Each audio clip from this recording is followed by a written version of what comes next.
మీకు థైరాయిడ్ ఉంటే వేడి నీళ్ళు తాగండి మా. బ్రేక్ఫాస్ట్ చేసిన తర్వాత వేడి నీళ్ళు తాగుతూ ఉండండి, చాలా మంచిది. గోరువెచ్చటి నీళ్ళు అయితే మీరు రోజంతా తాగొచ్చు. అలానే ఎక్కువగా ఆకుకూరలు తీసుకోండి, కానీ పాలకూర మాత్రం తినొద్దమ్మా.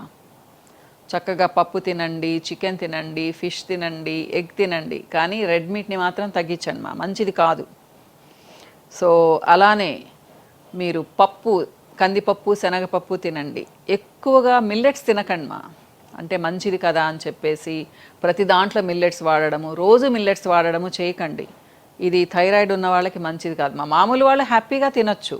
అలానే గడ్డలు, దుంపలు ఎక్కువగా తీసుకోకండి మా.